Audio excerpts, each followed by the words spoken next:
All right, welcome everybody to another episode of Generation Who Cares. I'm your host, Jason Riegelsberger, and helping us today here at Half Coast Studios in Creve Coeur behind the glass is Aiden. And I have a very special guest today. Our guest has a lot of good leadership skills and ties, and so we want to talk to him today about that. Our first portion of our conversation is going to be about him getting into the business and working on his leadership skills. Our guest graduated from Mizzou in 1986, worked in the food service industry for a few years, and then moved on to Wallace Oil, where he was there for 18 years and currently is the COO of Midwest Petroleum. Joining us today is Don Bartoni. Don, thanks for coming. Thank you for having me, Jason. I appreciate it. So thanks for coming. As a graduate of Mizzou, we talked about this a little bit. What is your take of Mizzou losing to Drake in the first round of the NCAA tournament? Unfortunately, it's not surprising. The one thing that any true Mizzou fan is used to is you don't get your hopes up too high, Yeah. just because the disappointments like that seem to come too often. And, Yeah. we're the Cubs of the NCAA. It almost seemed like everybody knew that they were going to lose. It really did, and I think that your heartstrings pull a little bit harder than your brain. Yeah. So, yeah. No, I get that. Well, again, thanks for joining us today. And what I want to do is kind of start with your growing up in South City. When you were younger, what was your goal in your profession? What did you want to be when you grew up? So as a little kid, I guess, wanted to be a doctor, and then eventually you realize that that's not going to happen. But when I was in high school, I went to high school at SLU, and leaving high school and going to Mizzou, I wanted to get into the journalism school there, and wanted to be sports reporter or something like that. Everybody at that time wanted to be the next Bob Costas, but the journalism school at Mizzou is very competitive, and I just wasn't able to make the cut, and had a little bit of an adjustment, and took a different direction and went into business. So as going into business, did you have a focus on a specific industry, or was it business admin? What was it that you were trying to accomplish as a business major? Probably at that time, it was just business admin, just a general business degree. And at that time, it was just such a pivot from what I was hoping to do. But I remember my parents just, even when I was wanting to be in journalism, were always just encouraging me to take business classes, and which was good advice at the time. And I've kind of even have recommended that to people now, because it doesn't matter really what industry you're going to go into as an adult. They're all businesses, and to have that business background is helpful. Yeah. So as a person who graduated in the 80s, and now you look at younger kids coming into your business or coming into your industry, has the business teaching skills or the business admin changed? Is it different from when you were there to what it is today to prepare people to come into the workforce? I think there's quite a bit of difference, really. The main difference is anybody coming out of school now, and really for the past 10 years, is going to be a lot more savvy on technology that's available. Um, when I was in school, everybody didn't have a laptop, Yeah. and the different technology that's available today that really makes business more efficient. Technology, that's the purpose of it, and that's, if it's used correctly, it's going to make everybody more efficient. But just the students coming out today are just pretty good at that part of it. Yeah. I would imagine that when you're hiring somebody, if you're in charge of doing that, but if you're looking at somebody, are you looking at experience more than tech savviness, if you will? Or are you, what is determining how you're grabbing somebody? Somebody with 5 years experience, you're like, I like them because of that? Or do you want a new person coming in with fresh ideas that may be able to give you a leg up on the next the next thing that you're working on? Yeah, good question. Because I mean, like the hiring that I get involved in with my position today is usually not an introductory position. So it's looking for somebody that's going to be a director of a department and be a leader themselves. Hmm. So I am looking for a lot of experience. It doesn't necessarily have to be experience within an industry, just an experience being successful as a leader and as a director. And if you can do that, the college degree is always good. It shows that you're able to complete something, Hmm. something that's really important. A lot of people now coming out with everybody's got an MBA where 25 years ago it was just you wanted to have a degree and that separated you from your competition. Today it's that MBA that separates you, but I don't have that as a litmus test, so to speak.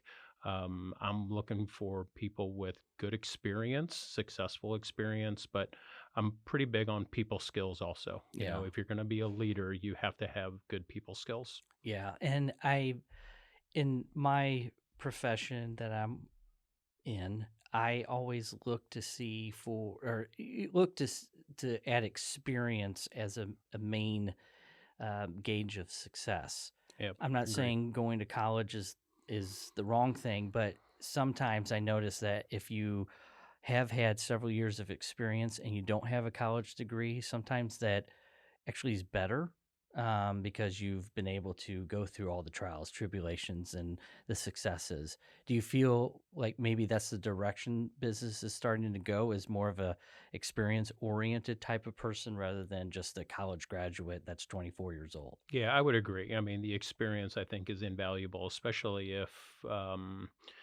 the industry I'm in now is a pretty it's not a tight knit's probably the right word, but it is people know each other, Hmm. and the industry knows each other, the companies know each other, and typically when you can get somebody from within the industry, you can get some pretty good background on them and you know what their skills are, and if they do have some weaknesses, the ones that you're going to need to work on to help them develop. But you're able to get pretty good experience within the industry with or without a college degree. Yeah, that's great. So, speaking of the industry, you are currently with Midwest Petroleum, Correct. and you're the COO of this company. Yep. Explain a little bit, one, what you do on a daily basis, how you interact with your employees, and really how did you get to this point with Midwest? Because you were with Wallace before, Correct. and now you're with Midwest. Just give us a little bit of a idea of what it took to be the COO of Midwest. I had a lot of experience, a lot of valuable experience I received at Wallace within the industry. I was with the company for just about 18 years. I had this opportunity to go to Midwest about a year and a half ago, and it really started off with a conversation with the president of the company. We were just having a casual conversation, and he had an opportunity, and we were able to discuss that opportunity, and it worked great. I mean, I have zero regrets. I mean, there is a point in that process where you know what you have, and Hmm. when you're with a company for 18 years, you get pretty comfortable. But it was such a great opportunity that I would have regretted if I'd have passed it up, and it's been one of the best decisions I've ever made in a professional career. Yeah. I kind of jokingly say that I wish it would have happened 5 or 10 years earlier, but that's wasn't God's plan, and I'm happy to have it now. But um, being in operations, I mean, the first thing we focus on is sales. I mean, at the end of the day, I am responsible for improving the operations and making money for the company. We have 60 convenience stores within about a 150-mile radius of St. Louis. We're headquarters in St. Louis. And, at the end of the day, I have to make money for the company.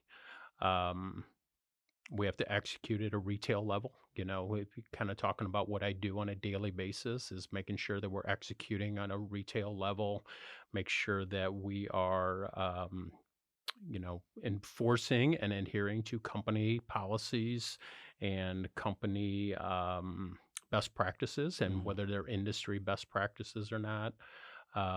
Focusing on our different programs. We have a food service program that we have at about half of our stores. We have a very successful program that we've recently rolled out. We're doing made to order smash burgers at Oh, 3 of our stores now. wow. Yeah, and it's been very, very successful. And we will add that to about somewhere between 4 and 6 of our stores this year still. So Okay. those are the types of programs you're looking for. You have to you have to try a lot of different things to find the one thing that is successful, and we've been fortunately very successful at that. Um, and just executing on different promotions. Excuse me, our marketing department is very experienced. We have 5 people in our marketing department that have 75 years of experience with our company and over 100 years of experience in this industry. So, fortunate that I have a really good team to makes me help me look good. Oh, yeah. Yeah, That's great. I'm excited about the food aspect yeah. that you're bringing in. Your cookies are great. Thank you, So I do stop and I do have them. thank you. They are really I good. will pass that on. Yeah, I'm kind of unfortunate. That's my thing is chocolate chip cookies. Yeah. Yeah, but they are really good. What are some of the flags, if you will, or the different gas stations facilities? Is it like Phillips 66, or is it like a dirt cheap, or who is it that you're actually in charge of when it comes to like the flags? Is it I just don't know. It's several companies sometimes own two or three different type of gas Yep. stations and names. Which ones do you handle? So our stores, we have 2 different brands, one of them being Phillips 66, Okay. which, could be Conoco or Phillips 66. Of our 60 stores, we're somewhere around mid-20s that are branded Phillips 66, and the other one, we have a local brand called ZX, and that Okay. is, those are the brands that we have on our other locations. Okay. But it is very common in this industry to have more than one flag, as they Yeah. say in the industry, and to have Phillips and ExxonMobil or BP and Chevron, Marathon, all those, that's not uncommon to have more than one brand. Okay. And do you have, is there one of the others more successful than the other, or does it really matter? I think what matters is the execution and Okay. just how successful you are and executing at the front line Hmm. and offering the service that you have to with the customer. Each one of the brands does have their own oh gosh, I guess, they're what's the word I'm looking for here? I'll think of it here in a second, but they have their own expectations and you have to adhere to what their standards are. But I think that's what's most important is just execution and meeting the standards of the brand, regardless if the brand is a major brand like Yeah. Philips or it's a local brand like ZX. Yeah. You had spoken earlier that you have a lot of support that makes you look good, Yeah. which is great. And again, that goes back to the leadership and the employees that you have. Employees are the front line from the Yep. person that's at the store that is running the register to stocking items. How do you how do you encourage the employees? And I obviously monetary gain is probably number one, I would imagine, but for somebody, you have to have people in your business or in your company that have probably worked at the same store for 25 years. Oh, absolutely. And Yeah. so Some of the managers. yeah, Yeah. so what do you do to encourage them to continue to stay? And do you have certain incentives, or is it just the fact that your company is very easy to work with and everybody's kind of close knit? I mean, you don't have 1,000 stores; you only have 60 or whatever. Hmm. So, really, is it that small business feel that keeps people coming, or what is it that you do or your group does that encourages your employees to stay? Yeah, I mean the one advantage that we have as a company because we are local with only 60 stores, we're a family-owned company. And the owner of the company and his son, who is the president of the company, they're very accessible. Hmm. And that's really important for, I think, a lot of the staff Yeah. is they know they're going to see the owner Hmm. at any time. They walk into stores, they take a look at stores, they know the managers by name quite often. and just having that small business feel, Yeah. I think is an advantage that we have. But I mean, I think what the company tries to do and what I try to do in my position is to make sure that their voices are heard. Yeah. We do a couple different things. We have like a managers resource group with just a handful of managers, and they kind of come in and we're pretty constructive to make sure it's not just a gripe session that I Yeah. don't like this, but they're on the front lines like you said, and they're the ones that are seeing the customers and listening to them and dealing with them every day, and the customers will tell you what they want. Hmm. And the managers are pretty good at coming to us with different ideas, and sometimes you're able to implement those ideas. You're like, yeah, we can do that. And sometimes it just doesn't work out. It Yeah. just doesn't match the company's goals and long-term goals, and just the different ideas that the company has and the direction the company wants to have. But I think it's important that we do listen to them and make sure that they hear their voice. The other thing I think that we're pretty good at as a company is we want to continue to give people opportunities. We want to identify that associate that's working in the store and just see them and say, hey, this person can be a shift leader, or Hmm. this shift leader can be an assistant manager, and this assistant manager can possibly be a manager at some day. So we continue to try to identify those people and do continue to give them training to get them to that next level, but just improve their skill set as well and just make them better people and better employees. Sure. And to me, that is the success of any business is your employees. 100%. It used to be probably the customer comes first, and I did work for one of the local grocery stores when I was a kid, and that was pretty much the theme, and that was in the early Yep. mid 90s. Now, I don't think that is the most important part of a business. If your employees cannot or are not part of the everyday group and are not motivated, then your customers aren't going to be excited. Therefore, they're not going to show up anymore. So, your employees actually, in my opinion, are the number one. And it sounds like that's what you're doing. What do you feel is the disconnect between, so we're going to go big level, Okay. corporate America and small business America? I mean, you work for a small business, I own a small business, and having that interaction is so important. I understand if a CEO of a Fortune 100 company cannot go speak with every single employee or customer, but I think there's also a disconnect now between that CEO position and the top, we'll say 5% of leadership with the other 95%. Do you feel as if that is true or that's the same? I mean, you worked at some point, you worked for a corporation, a larger one. Mhm. Um, do you see that disconnect today? I mean, we have examples with our spouses, Right. but do you see that today as probably one of the reason why we have some employee problems or employees aren't happy about working every day? Yeah, I think there is that disconnect with the larger companies. I mean, I think not having been in a upper management role with a larger company, I mean, I don't know exactly how all of them work, but you have a lot of layers. Hmm. And I think it's really difficult for messages to bubble up from those front lines and everything just flows down. Um, I can understand that they have, a board that they have to answer to. If you're a publicly traded company, you have investors that you have to answer to. And there's probably a lot of pressure on that upper management to make sure that that board is happy, way more so than it would be to make sure that their frontline people are happy. Hmm. It's probably a little harsh to say that they think the frontline people can be replaced easier.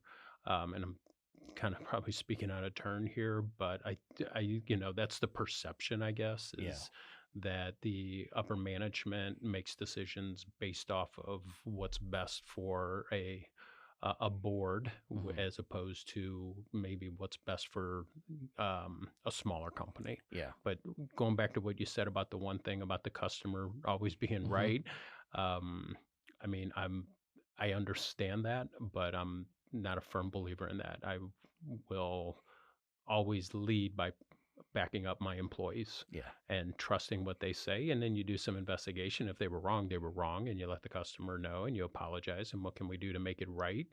But I think on a lot of customer complaints we get, and with 60 stores and the thousands and thousands of people that we serve every day, we get customer complaints, a couple handful or a couple, two, three, maybe a handful a day. Yeah. And you kind of find out that about 90% of their story is inaccurate. Yeah.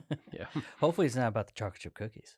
The chocolate chip cookies we have not had any complaints on, or the smash That's burgers. the second time I've referenced those cookies. That's I how should good have they brought are. you some Yeah. cookies. So I will go back to the customer thought process. The feedback that you're getting, is it more the products, or is it more the experience and the employees that they're having a problem with? It will be more the experience. Okay.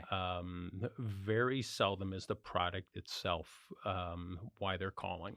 Um, Either way, we have a policy Hmm. that I am pretty adamant about enforcing, that we have to respond to all customer complaints within 24 business hours. If we Hmm. get one on a weekend, I'm not expecting people to necessarily follow up with that for the most part. Hmm. If it's a injury, a slip and fall, a fuel related problem, we do respond to those Yeah. very quickly. But if it's a customer service thing, we do respond to all of them within 24 hours, and we call the customer and Oh, tell them really? what our findings were. We have every square inch of our properties are all on video, Yeah. so it's pretty easy for us to verify the customer story. Yeah. I want to quickly talk about, which is somewhat related to leadership.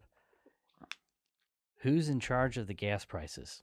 I know that. I've been doing this for 25 years plus, and I do not know. I'd love to find that gremlin. Okay, I just wanted to pass that along because you see a price increase really fast, and Yep. not putting you on the spot. I was just, sometimes I think people see the gas price go up 30 cents overnight and then go Yeah. down 10 cents in a week. Yep. A lot of that is regulated, and there's a lot of things that you cannot do, and you're just working on your business of, making sure customers are happy and things. So, I just wanted to press on that because sometimes people blame. It's very emotional, Yeah. and it's really we're the only industry that puts their price out on the street, That's true. so That is the true. grocery companies don't put the milk prices or egg prices Yeah. today, Yeah. kind of a timely thing, but it's a very emotional purchase for customers. Yeah. No, I understand that. What incentives do you pass along to your employees? Is it a bonus program? Have you found that like a raise or a bonus is the best way of doing these things to get people motivated at the office or at the stores? What is, I guess every company is different. What is your go-to for that? So we do have a bonus program in place, and it's the company is very generous with their bonus program. We've been able to, we have some very long term in managers, especially in our office staff, is very long term, and I think that just we're very fair with the compensation and the bonus program. We do have other programs that kind of um, like a recognition program where Okay. we just we call it going the extra mile, Yeah. and where they can earn these miles. And I try to be pretty good at that. A lot of times I can go in stores, and depending on when I go in the store, you know the managers are going to know who I am, but Hmm. that doesn't mean all the frontline people are going to know who I Yeah. am. And if I see somebody really taking care of a customer or doing something extra, we try to recognize them for that. And we also have a newsletter that comes out quarterly, and a lot of times we'll put a little blurb in there that, so and so Jason took really good care of Yeah. this customer over here that was struggling with the, self checkout or the register or the ATM, and so really helped them out. That's great. That's really good. As a leader and being part of these companies over the last several years, Is there someone that has mentored you? And even before then, has there been a mentor? Is there someone that you could say, I'm at the place where I am today because of this person? You know, I've never had this traditional mentor-mentee relationship with anybody. There have been people that I have worked with and worked for in my career that have made a very significant impression on me Mhm. that I still today remember a lot of what they taught me, remember a lot of what, their advice was.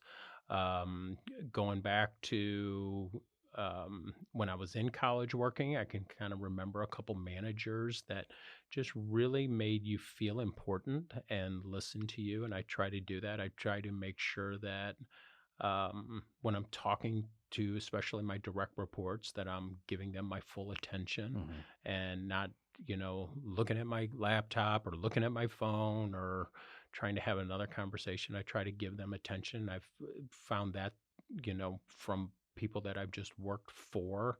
Um, but, I had a boss at one time that, was kind of like a very new job for me, a new industry and everything, and had this saying that knowledge breeds confidence and confidence breeds success. And I've always remembered that. And that was over 30 years ago that I Yeah. remember him saying that.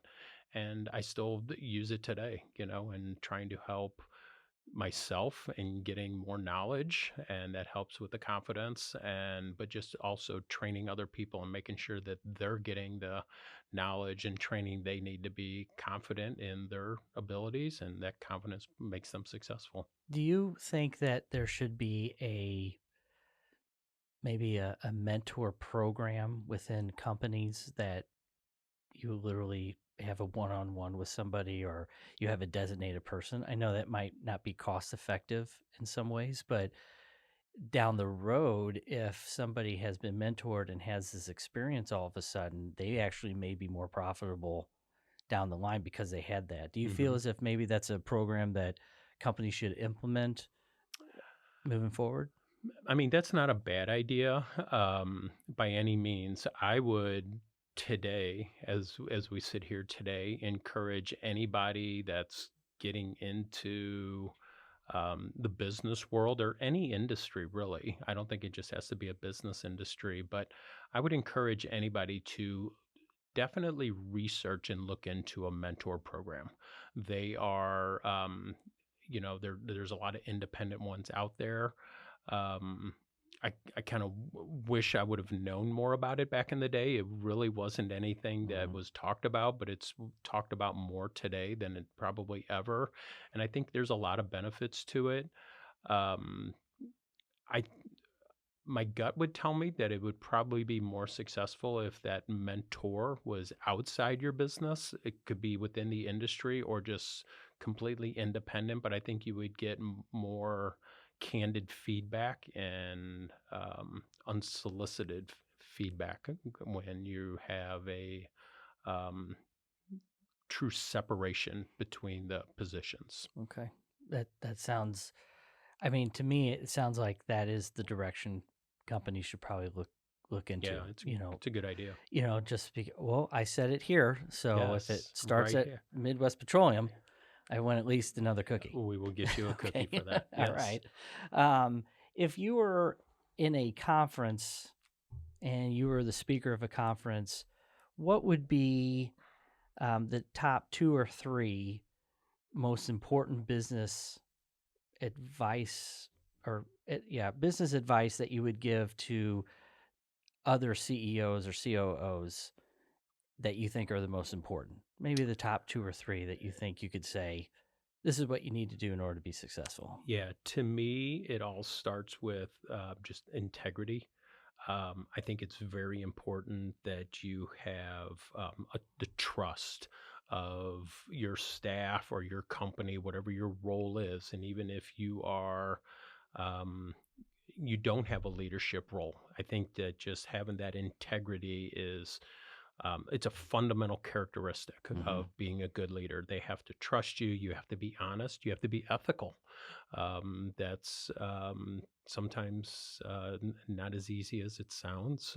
There is a lot of pressure to continue to make money for in all companies, but you have to do it ethically, and you have to show your staff that you are making, when you make decisions, that you are making ethical, honest decisions, not just for them, but for the company as well.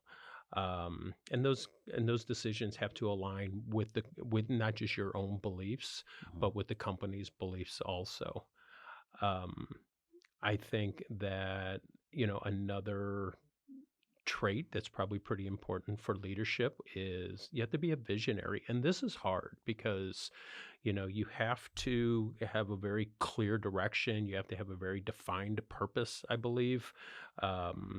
You have to be able to motivate others, but the vision, you can very easily get caught up in the day-to-day stuff Hmm. instead of the big picture long-term stuff, because stuff comes up every day. You got to put out a fire that wasn't burning an hour ago, Yeah. and now it's requiring a lot of time and attention and other resources within a company. But you that vision, I think, is really important, and you have to be able to set expectations with that vision, that this is what I expect from people. It has to be very reasonable, but when you're setting those expectations, I think it's important to make sure that your staff and the people that are having to implement understand why these are the expectations, and how this is going to benefit not just the company but themselves also. Yeah. I also think part of leadership, and if you could give us just an idea of how you do this, how do you feel and what do you do about delegating? Because you have a decision or something that you're working on, and that should be for this next Yeah. person. And it's one, not because I'm just giving it to them, but it's a learning experience. How do you decide what things you're going to delegate to people?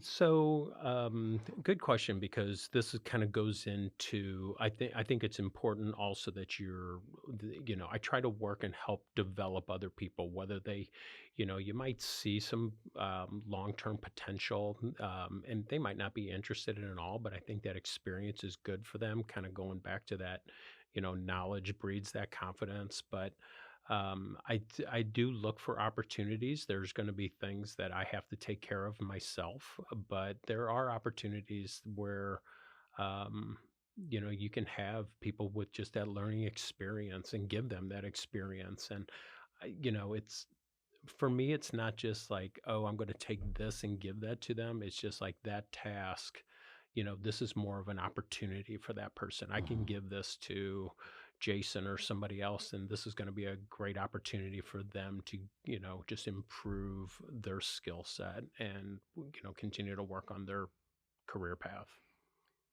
Technology has really changed the way in which we communicate with people. Yeah. COVID was a huge game changer, I think, for Yeah. every single person on the planet, Yeah. which is not something that Yeah. you can say about anything Touched else. everybody. Yeah, so now we have conversations with people. I know that there was conference calls and some video calls before COVID, but now we have Zooms, Team. We have all these things that we're actually communicating with people over the phone or online, Yeah. which is wonderful technology. It's great. I'd never Yeah. heard of Zoom until COVID. Same. I didn't even Yeah. know it existed. Probably heard of it, but never used it. Yeah, yeah. So, now all of a sudden that is the go-to for everything. In fact, I have a call today at 11, a little after 11, and we're using Zoom. And the people I'm talking to are in California. Right. Before COVID, I would have just had my phone and speakerphone and Yeah. conference somebody in if I knew how to work the phone. And that's how it is. How do you see the interaction moving forward in the next several years? Is it going to continue to be this technology way of doing things, or should we start going back to that human relationship, which again, to me, is the best way of doing deals or having those upfront conversations? Um, Technology is always going to advance, Mm. and I know where you're going with this, and I agree with you that I think the human element is still very important, but that we're not going to go backwards, so to Yeah. speak. Now, automation is just going to continue, and companies are going to have to make decisions as to what technology they want to invest in. Now, all you hear about on any news show that you might listen to in the morning in the car, or we get emails every day from a company, but AI is, that's that next step. Mhm. And, it's going to be hard for companies to decide when to get into it. It's very expensive. Can you ROI it? But at what level do you want to get into it and at what time? It's still relatively new. So do you, wait and see, but if you wait too long, you might get passed up by your Yeah. competition. Yeah. So it's a difficult thing to measure, but I think that AI and the technology is going to continue to advance and always be there to make companies, more efficient. But I mean, that being said, I am a firm believer that the human element is still very, very important. We have thousands of customers that walk into our stores every day, and it's because of so much automation.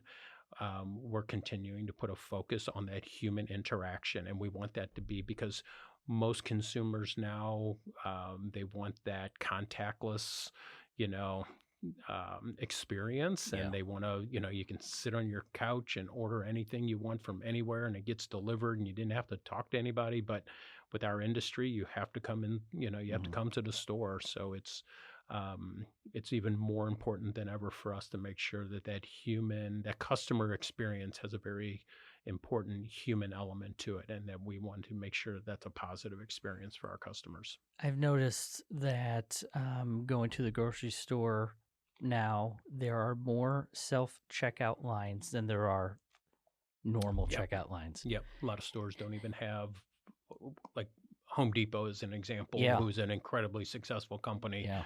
doesn't have any manned checkouts Yeah. until around the holidays, and probably do it this time of year because everybody's doing their yard work. Yes. But Yeah. they'll have one, but Yeah. otherwise they have one person working 6 self-checkout registers. Right. And while I understand the concept and I think that's great, I think that that's a negative. And the reason I say that is because you used to be able to talk to somebody and have a conversation about their day. And, sometimes people may not be having a good day. And if you want to brighten it up, you can just have a quick conversation. Next, Yeah. that's good. I mean, Right. that little interaction could change the whole day for that person. Now I'm pressing buttons and there's a Siri voice talking to me and Yeah. scan the thing. Why I don't even know where it's at, that type of thing. And it's very difficult, I think, sometimes to accept that this is happening, but it is happening all over the place. McDonald's is the same way. You don't Yeah. even have to talk to Order at the somebody. kiosk. Yeah, so is there going to be a evolution for your group at some point where you go buy a Snickers and there's a kiosk there on your way out instead of meeting with the person at the register? Do you Yeah. see that coming for I haven't seen it any I mean, other than QT, they do have you can order with the kiosk Mhm. now, but other than that, I haven't seen any advancements. Do you know of any advancements, or is that something you guys have been talking about? So self-checkout is there's a lot of discussion about it within our industry. We do have self-checkout at 3 of our locations Okay. today. So the customer can bypass, the traditional way to check out Mhm. and just use a self-checkout. It's very difficult for our industry because we have so many age-restricted items. We Okay, yeah. sell a lot of, the beer, the alcohol, the tobacco products where, a lot of people, you have to card people. And the technology is in place for that person to still use the self-checkout, but I think that they just think, well, I got to buy this, so I have to go here, and this person has to card me. So that makes it a little bit difficult for our Mhm. industry. We don't have the success that grocery stores have and some of the traditional retailers have with the self checkout, but it's something that our industry and our company especially is continuing to monitor and see what's next. some of our competitors are using the kiosk to order. Mhm. We're looking at that. It's a challenge for us at this point. Yeah. Um, Final thought: Sure. the the invention of the electric car that has been a big push over the last 5 6 Hmm. years, and you see them all the time now. You Yep. used to just see a couple of Teslas, and now you have Yeah. almost every dealership has an electric vehicle. Sure. Yeah. Has that, or will that impact your business, do you think, within the next 5 years, 10 years, or maybe not at all? What do how does your industry feel about the electric industry? So, some companies have really jumped out in the front of this. Hmm. Some of the major oil companies have put significant investment in the electric vehicle and that technology for that.